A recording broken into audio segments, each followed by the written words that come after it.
my life has dramatically improved. I mean, exponentially. I'm doing things now that I never would have thought possible. I got this idea in my head from doing this work. I want to do big things. And within no time at all, within a very short period of time, I launched 2 separate hypnosis conferences.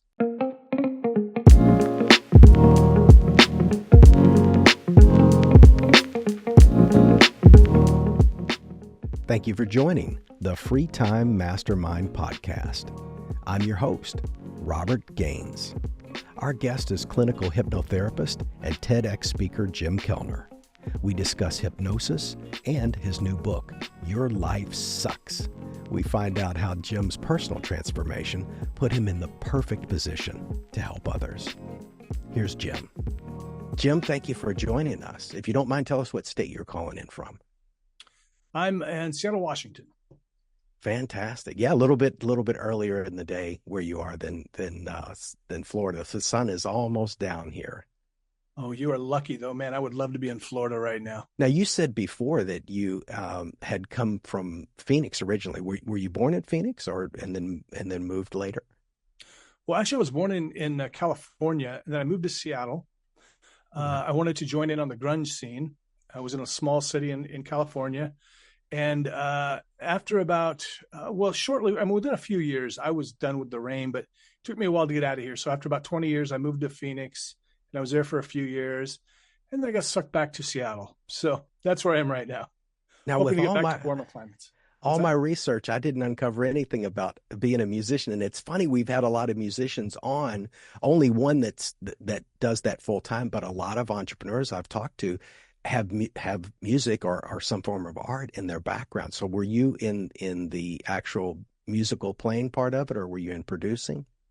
No, I don't play any instruments, Okay. but I just wanted to be part of the. I was living in a very small city, and it was between San Diego and Seattle, and it was, grunge was going on. That was a big deal. And then I had a friend that lived here, so it was going to be easier than San Diego. And at the time, That's right. San Diego was so expensive. It's still so expensive, but now Yes. Seattle's just about as expensive. So there are times I really wish I would have went to San Diego. Believe me. I've heard some really good stuff about the food too in San Diego. I want to do I haven't done it yet, but I want to do a whole West Coast tour, start at the very, very bottom and shoot all the way up. I love good food. And of course the legendary Pacific Coast Highway to go up there and just, dude, it is just amazing. Yeah. Of course, I've watched a lot of hypnotists over the years, both in person. I'm from a city that has I'm from Louisville, Kentucky originally, and we have one of the largest magician societies. And I mean like card magicians and stage magicians and stuff like that. So we have really top talent that come through there because that club is really strong. So performers come through because they know that they'll have a big audience. And of course we have casinos there. So I've seen, regular, professional hypnotists and of course stage hypnotists, but, in your background, you're a clinical hypnotherapist, which is, this is, nothing to take away from the entertainers, because I think the entertainer part is great too. How did you get into that? When did you first get interested in that? Well, I actually do both. I'm stage and clinical. Yeah. So the way I got started was I was just a weird kid. I was one of those kids, that was just into weird stuff. And I can remember even in early high school, checking out books on just all the weird topics. Anything in the section was 796 point blah blah blah, and it was hypnosis books. It was psychology. I even checked out a book on voodoo once. I wanted to make a love spell, but I couldn't find any chicken feet. So it didn't work out. So thankfully that young lady didn't have to fall in love with me. I was always in weird stuff, but I have these competing parts of myself, and one's very logical and analytical, and the other part's kind of, whoa, let's see what's possible. And the analytical part just kind of kicked in more, and I just kind of went a different route. But I was always interested in it. I just kind of thought it was probably BS. I thought it probably wasn't real. I even tried to hypnotize my younger sister with a library book when I was about 17. So having her looking at a candle, going, "Look at the candle. Your eyes are getting heavy." I wish I would have stuck with it, You know what? I think the problem was like with a lot of people, when you see a stage show, you see like I can make somebody dance around like Taylor Swift. Um, but I talk to somebody and they'll be like, well, you couldn't make me dance like Taylor Swift. Well, guess what? You can't make me dance like Taylor Swift either. But there are people out there they're just a little more suggestible than the rest of us, and they're also more willing to just let go.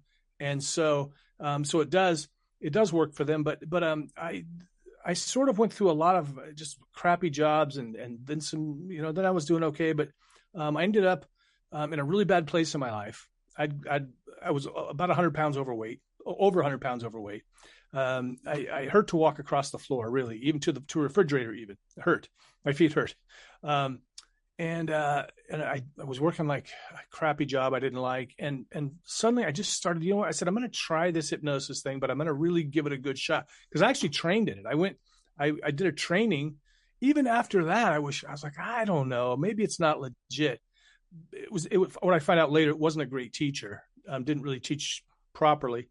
And that's a big thing to know, everybody. Like there's a variety of hypnotists, teachers, all these out there. So I started using hypnosis, but I used it every day. Whereas before I'd like get a session, or I'd listen to a recording once. It didn't work.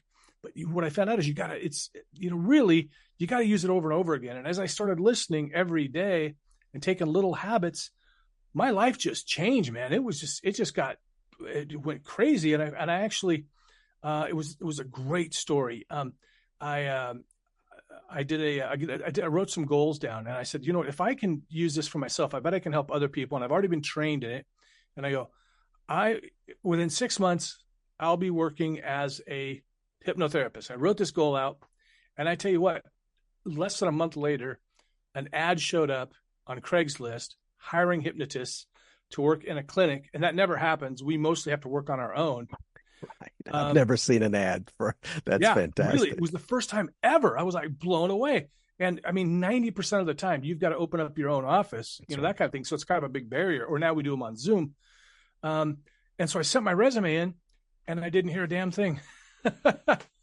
But 2 months later, I see the ad again and I go, well, I'm going to try again. Boom. I got hired. The manager said that she doesn't remember seeing my previous resume. I got hired, and I got to tell you, man, it was such an awesome experience because I got to work with so many clients, way more than most get to because they had a really good marketing department. So I was working with, by the time I left, I'd already worked with thousands of clients in like about 2 years. Wow, that's very high volume, very high volume. What do you think was and of course I know the marketing has probably changed radically since then, but what do you think they were doing right as far as their marketing? Well, so one of the things that I loved about the place was they had a great program set up with what they called accelerations. They had all these they had books and recordings, and the people would come to classes every week. And I really loved the place. I thought, oh, this is the best place ever. Thank God for what they're doing. But what I found out, the real key to their success was they had professional salespeople. And so they ran a lot of TV and radio ads, and then people would call in and they would have a professional salesperson, which made a lot of sense.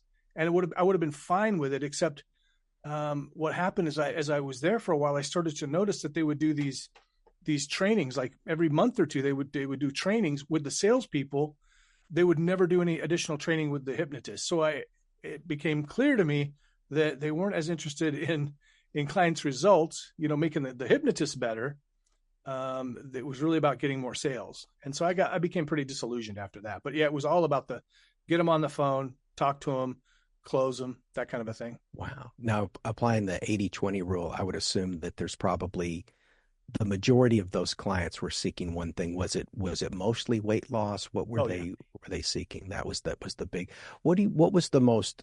And of course you can include sessions outside of that time. But what's been the most unusual request that someone wanted to get out of their hypnotherapy? There's been so many. It's funny. I specialized in weight loss at the clinic because most of my clients, 97%, they had the numbers were weight loss, and then 1% were smokers, and the other 2% was everything else.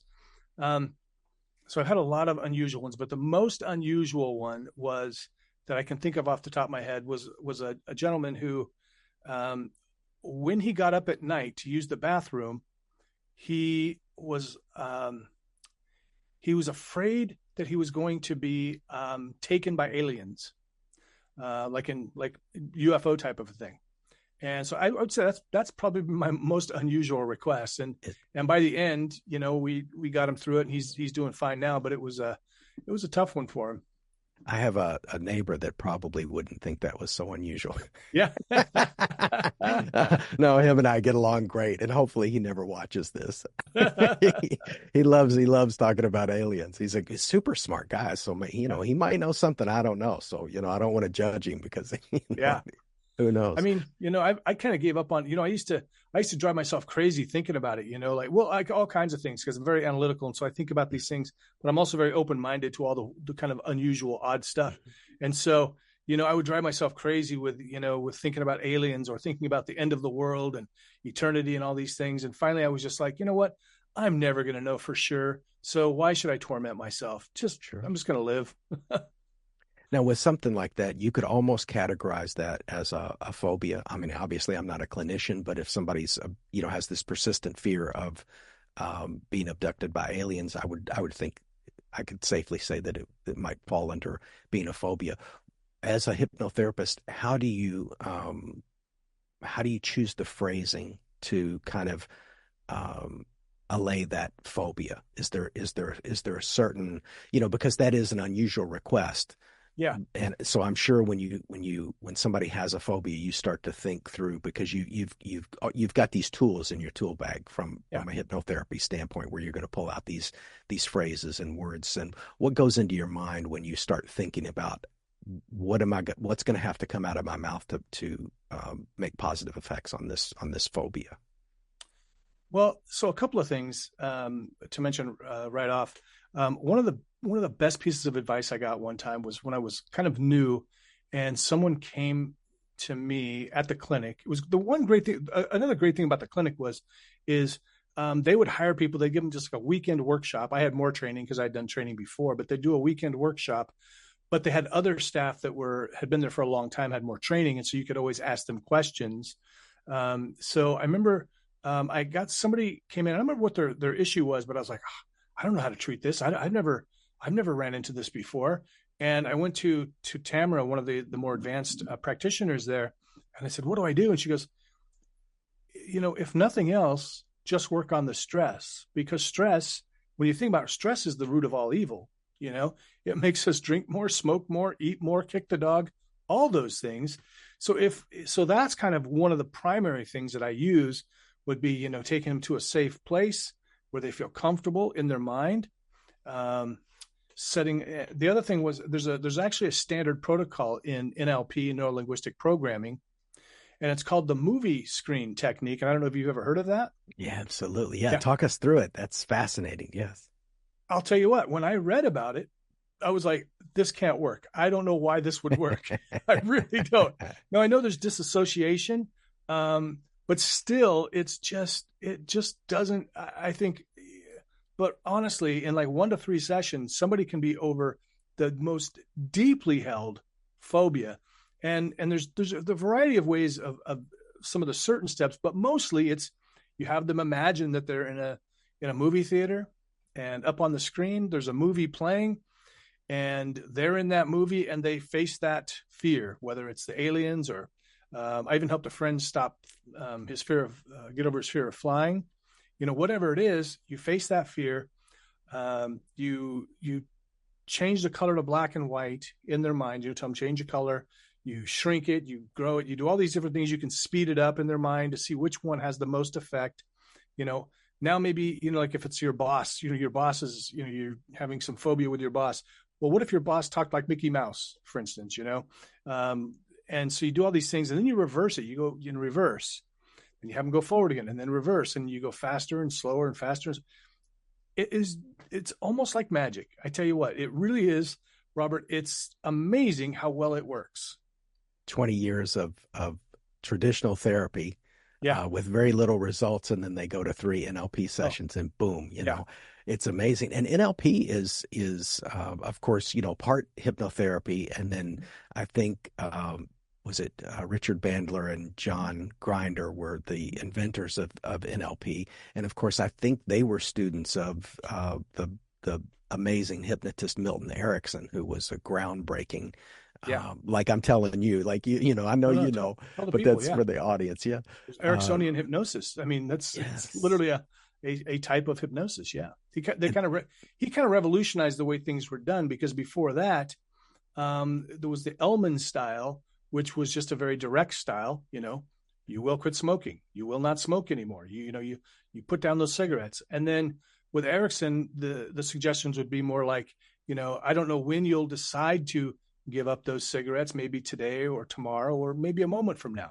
So it's very permissive. And I think one of the reasons it shifted was because around the 60s, 70s are when people started not responding to authority like they used to. Mm, There was more resistance interesting. with the peace movement, Yeah. protesting and all that. And so I kind of think that might have had something to do with it. Now, did you run into NLP first or hypnotherapy? Definitely hypnosis first. Hypnosis first. Okay. Was it formal training or because I know a lot of people they're self-taught and of course they've done some amazing work with that. Was it courses, books, self-taught It or was certification? my original training was 6 months, and we Oh, had we met every weekend, one weekend a month. And so, it was 100-hour course, which is kind of wow. I want to say it's kind of the standard. I mean, it really should be at the minimum standard, I think. There is no, and here's the ugly truth, Robert, is there is no, most states have no requirement at all. Like in Arizona, anybody at all can call themselves a hypnotist. They can do hypnosis, Wow. hypnotherapy, whatever they want. Here in Washington, we do have a registration process. They ask you some questions. They do a background check, um, but it's very minimal. There really is no, and this is one of the problems that we run into. I think when people will message me and they'll say, "Hey, I tried hypnosis once. It didn't work. How come?" And I'm like, "Well, there's so many reasons why. You Right. could not been the right environment for you. Maybe you didn't trust the practitioner." I asked them about it. Oftentimes, they're actually, well, it was my Uncle Frank's best friend was learning hypnosis out of a book. Like, that's probably why it didn't work, right? It That's wasn't a right. professional. Now, for you, when you started going through kind of running the numbers, so to speak, this massive volume of clientele, was the greatest transformation that you were a part of, did that occur during that time, or have you had some recent just incredible success stories where somebody just really did a 180 and shocked even you, where the results were like, wow, they really went further than I expected. Yeah. Honestly, it happens all the time. It Wow. does. I'm so, well, let me tell you a story about this is a stage story. So I don't usually think of transformation happening when I do a stage hypnosis show. But I was doing a stage hypnosis show, and there's this one bit that I like to do where I have somebody stand up and they're the demotivational speaker. Okay, so they're going to give a demotivational speech to the audience, right? And there was this young lady that came up, but I could tell she was really shy. And I was like, this could be fun. This could be fun. So I go to her and I tell her, "You're the demotivational speaker." She's in hypnosis, and she gets up and she just nails it. She was hilarious. Just this great demotivational speech. The very next day, Robert, I get a message on Facebook, and she messages me and she said, "Oh my God, thank you so much." She goes, "I am extremely shy. I'm extremely introverted. I never would have thought that I could speak on stage." She goes, "I always wanted to be up on stage. So I worked up all my courage to come up on the stage to get hypnotized. And then you helped me so much." And as I tell this story, I'm going to write it down. I want to go back through those messages and find her and see, has that made a Yes. difference in her life? Because that's been like 4 or 5 years, and she was probably 14. And you think that could have altered her life. That's fantastic, Jim. Who knows? She might be, on stage being a motivational Exactly. speaker now.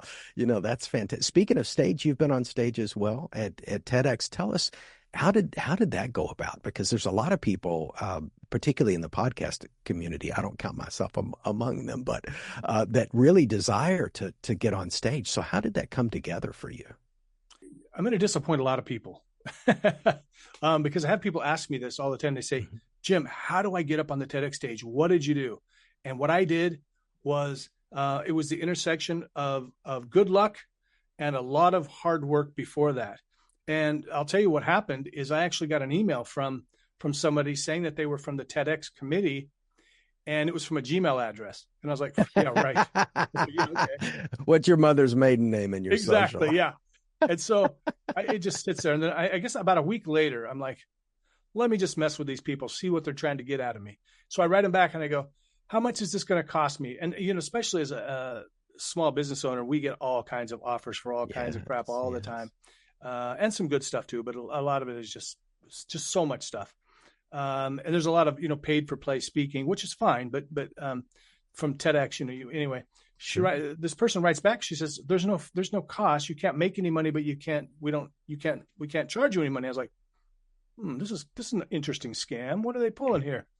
And so it turns out that they just didn't have it was a brand new TEDx for them, Grand Canyon University. They didn't have their TEDx domain name yet.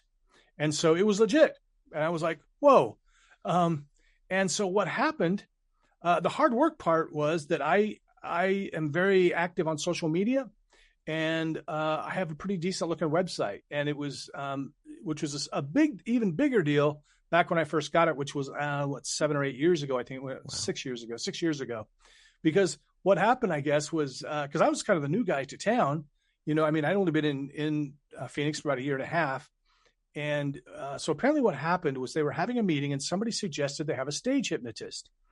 And somebody threw out a name, apparently someone very famous. They never told me the person's name. I really wish they would have told me the name. They said somebody's name. I think I might know who, because there's somebody that has been there for a couple of people that have been there for a long time, but they had really ugly websites. And so what happened was the person, the TEDx person, went and Googled this person. And what she told me was, she goes, I Googled this person and their website, they didn't look very professional. So I Googled and I looked for other ones, and you had the best looking website. So, and I got to tell you, you know what? It is so important. If you're an entrepreneur, if you're any kind of business, you have a good looking website, because I've had this happen. That's not the only time that's happened. I've had other people say, well, I was looking for a stage hypnotist. I Googled stage hypnotists. All of them had really ugly websites, and yours looked great. So I figure, I'm hoping you're the best. And I'm like, oh, of course I am. I wanted to mention another book that I saw I think it was on your Facebook feed, a book that I think is fantastic. And if you could give us a little background about why it's such a great transformative book, Maxwell Maltz, Psycho-Cybernetics. Yeah, I saw that. I said, yeah, that is an incredible, because it really opened up my mind to a lot of things. And I think I've read the revised version a lot, because I've read it twice, but still the original is fantastic. So tell us why that should be on everyone's shelf. Well, funny you say that, because I'm actually rereading it again now for about the third time. Yes. And so here's the thing about that book. I mention that book all the time because, and only recently, so I read the book probably 30 years ago. And I just heard a great term the other day, and I got to remember what it was now. Basically like literary indulgence or something, where you read something, you feel good, you go, oh, this is great information, but you don't take any action on it at all. Right. And that was me. And I remember when I first read it, like the whole idea of the first part of the book, when you're first reading it, is this guy's a plastic, as you know, he's a plastic surgeon. Somebody comes in with a big nose. They think they're ugly. Boy, if my nose was better, I would love myself and people would want me. And lo and behold, he does the nose job and they go, oh, I'm still ugly.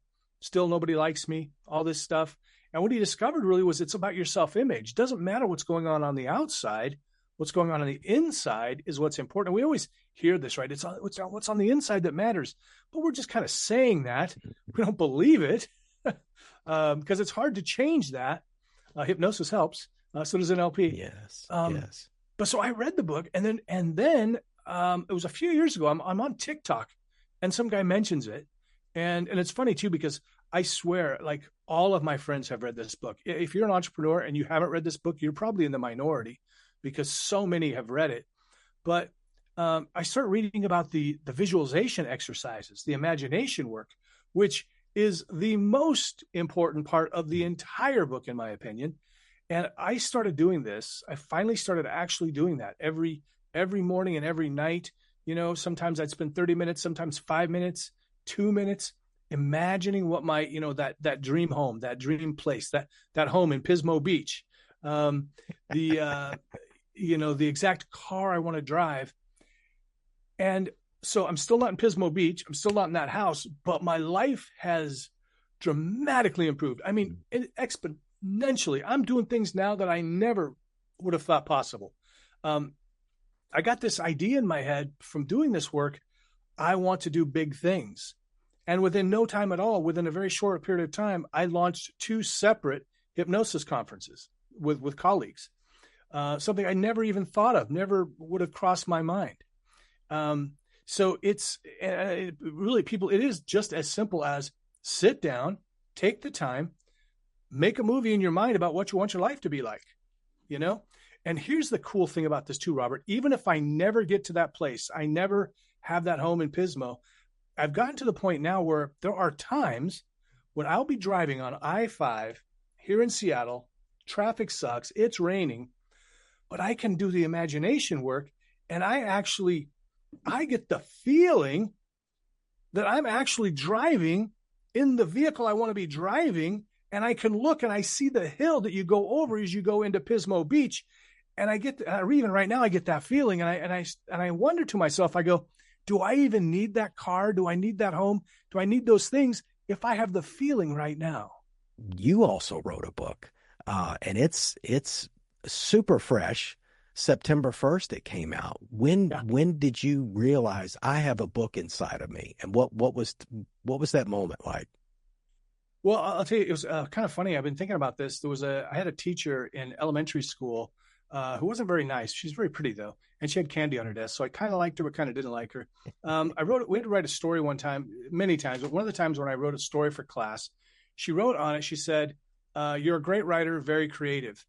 And that moment right then, boom. And I wonder now if I really was, or if she was using positive reinforcement. But either way, it sparked something within me and was like, I'm going to be a writer. And so for a while I wanted to be a journalist, and I was always kind of like, well, I want to write a book. I actually thought I'd write novels. I remember watching Tony Robbins, you know, when I was around 18, 19, and I had a terrible problem with alcohol myself. And around that time same problem. I'd drink 3 or 4 and I'd be doing great. But of course, you know, when I have 3 or 4, even today, if I had 3 or 4 beers, like I can have a beer or 2, but if I have 3 or 4, I may drink 10. I don't know.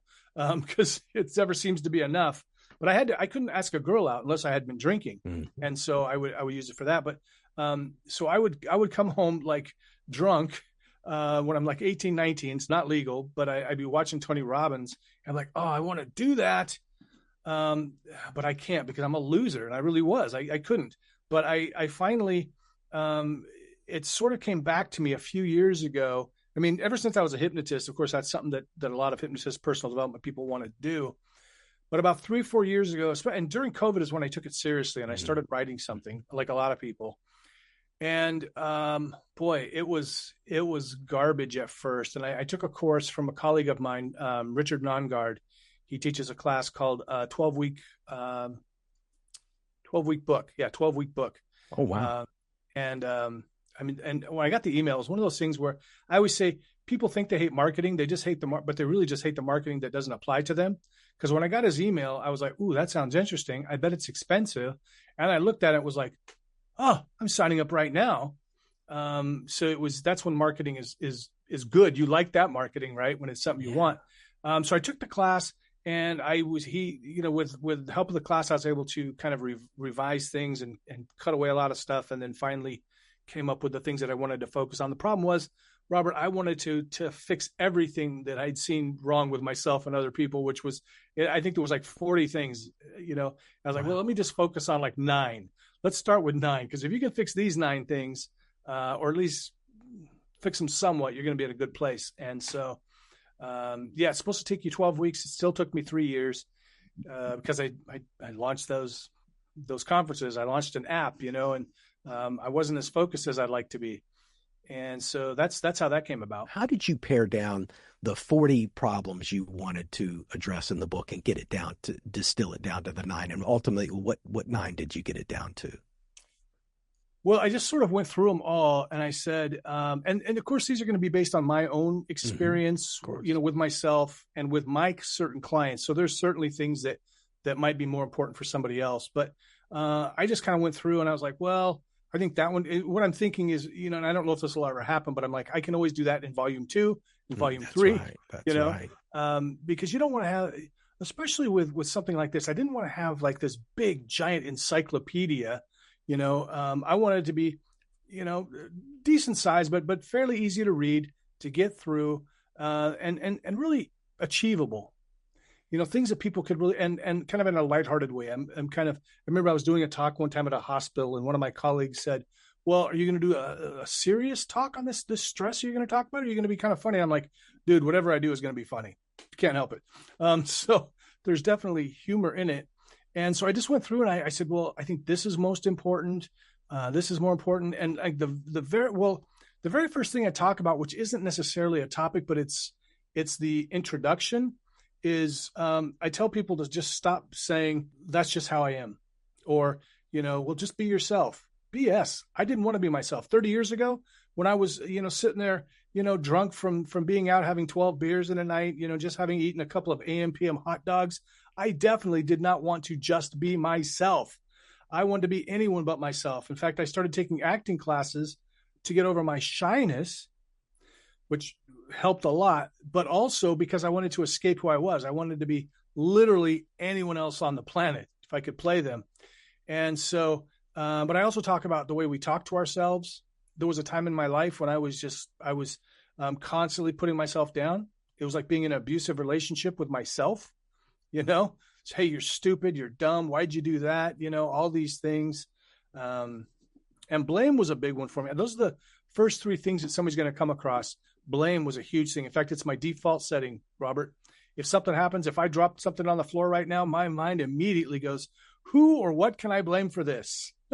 And, is it because my wife, she must have cleaned that glass too good. Now it's slippery. Or, was that an earthquake? Who knows, which is not helpful. It's not helpful to blame outside forces. Then I started blaming myself. I said, well, I can take responsibility. And then I realized, you know what? I'll take responsibility, but sometimes stuff happens. You don't need to blame anybody or anything. Stuff happens. Move on. Who is the perfect target audience for your book? Well, it's a person on Facebook who's very close to me, whose posts I kept reading. And the original title of the book was Be Better, just hashtag Be Better, because I'm really about just being better, Kaizen, the idea, the Japanese idea, incremental steps. That's right. But it was just, I saw this person's post, and it was just like, and I was just like, your life sucks. Here's what you got to do to fix it. And I was like, that's the title of the book. So really it's not one person, but really that's also hilarious. It's anybody who's sitting there going, my life sucks and I don't know why. It's me back when I was 19, 20. It's not a deep, thick book. It's not heavy. And that's so it really is. It's perfect, but it's mostly, and it's funny because I've had people comment, well, my life doesn't suck. Great. It's not for you. That's not your book then. Don't get it. Get it for a friend maybe. But if you have areas in your life where you could use some improvement, maybe your whole life doesn't suck, but if you go, you know what, I could use maybe better relationships, maybe that blaming chapter is going to help you. If you have issues with self-esteem, probably the self-talk one's going to be good for you, or acting as if. So it's for a general audience, if you just want some improvement in your life, but mostly if your life sucks, this is the book you want. And so here's one of the problems. If your life sucks a lot, you probably can't even afford to buy the book. So buy this The for a friend. Buy this the book for a is relative. very affordable, by the It's way. very affordable. I was shocked. I was like, wow, he's giving this book away. It's So intro. yeah, It's the intro price. Yeah, I'm trying to get those sales I'm out. So like, wow, yeah, this is fantastic. And of course, the one that you held up is I could tell it's a hardcover. It looks yeah, fantastic, you know. yep. Still under And $20. fantastic stuff. You know, do you have something on your website, or do you offer the ability to get a signed copy? Or Yeah. So I'm actually just setting that up. Probably get that set up tomorrow. Um, and so if somebody wants to do that, I'll have that. I'll have a link on my website for it. Definitely. Under the books section. Also under the books section, if you go to jimkellnerhypnotist.com/books, you'll find the landing page where you can get the first 3 chapters for free. wow, And mhm. really, those 3 chapters could make a difference for you. Not a and huge, not going to change your life, but it could make a huge difference. and we'll put all those links on screen as well as in the description. Now, how else do you want people to connect with you? Is it the main website, or do you want to go to Amazon or your LinkedIn? Which do you prefer? Well, as far as I'm mostly active. I need to be more active on LinkedIn. That's my challenge. I just find it so boring. I It don't do is. it. It's yeah. It's like eating your vegetables. Um, but it's one of those things that's really important. As I'm expanding as an author and a speaker, and so it's definitely someplace I need to hang out more. But I'm mostly on Facebook, but I'll provide my main links, and then people can, whichever one they resonate most with, they can go to. I'm on everything. I'm TikTok, Instagram, YouTube. I'd say YouTube's probably a pretty good place. YouTube.com/Jim Kellner, and then just my regular website. I have so much information on my website. It's kind of hard for people to get around to. I'm trying to streamline that a bit, but I do a lot of stuff. So what's next? You've got, of course, well, if people want the hypnotherapy, they're going to go to your main website. That's probably the best Yeah. way to reach you with that. And then, so do you have a follow-up book planned, or what's the next big project heading into 2025? Dude, I tell you, I have got like 5 books that I'm. It's That's so great. I'm starting one. It's going to be on entrepreneurship. It's going to be. I already teach a course called Launch Now, and it's to help entrepreneurs. I got started teaching that class with hypnotists because a lot of people will go through training or set up their business or whatever, or want to, and then they're stuck. They don't know what else to do. Like I worked with a guy who wanted to be a t-shirt. He wanted to sell t-shirts online, but what do I do? What do I do? I get a business license, LLC, all this stuff, and how do I advertise and everything? So I'm probably going to turn that into a book. I think that's the next one. And then I'm also writing some hypnosis books. I've already got a. So my biggest problem, and people don't do this, is I focus. My focus is all over the place. So I've got a half-written stage hypnosis book and a half-written street Wow. hypnosis book. If you focus on one thing, you will become more successful much faster. I will say that. It's I'm constantly moving in a lot of directions, but I have worked on it. I have pared some things down, but yeah, books definitely. So do you write your ideas down? Do you use a voice memo on your phone? Do you use the little 3x4 sticky notes? What's your process there? I have a bunch of different uh, notes in Google Keep. I need to go through there and kind of Okay. organize those. It's just a notes taking app. If you don't have I used to have an Android, so I download. I still have that app on my iPhone. Yeah, so I have I've got a lot of different ideas, and I do try to keep track of them in there. Although I write things down, and I'm constantly kind of trying to get them all organized. That's I would say my biggest flaw right now is my lack of as much organization as I would like. I would love to be more organized, but I think that kind of goes with my personality type, and I think that being a creative, that's kind of the curse of the creative. Final question. Do Yeah. you have plans because you've got a great voice, you've got a great audio set up there. Um, do you plan to do an audio book version of your book? Yes, I'm absolutely doing a audio book. hope to start it when I get back, because I recognize how when I get back from this next trip I'm going on. So I'm hoping probably October 1st. I'm actually going to set a goal date of that. It looks like just such a burden, and there's so many requirements and everything, with Amazon and ACX, and ACX. Now, yes, you could go on Upwork though and just hand but it to somebody. I've thought about that. It would be a lot easier to hire somebody to do that, but I do kind of want it in my voice. Sure. I mean, I got one of Anthony Robbins' books, the one on money, and I get it. He's way too busy to be, reading a whole book, but it was the parts where he read, I think he read the intro or something. I really enjoyed it a lot more than the rest of it. But, again, on a time scale, probably at this level, I can probably still record my own. But at some point, it would make so much more sense just to hire somebody. Thank you so much, Jim. I appreciate you. Thank you for joining us on the Free Time Mastermind podcast. I'm your host, Robert Gaines. To support the channel, please click like, comment, subscribe, and share this episode. The book Scintilla, The Ultimate Guide to Generating Business Ideas, Products, and Services, is now available on Amazon. It's available as an ebook, softcover, and hardcover. Please find the link to the Amazon page in the description, as well as other links relevant to this episode.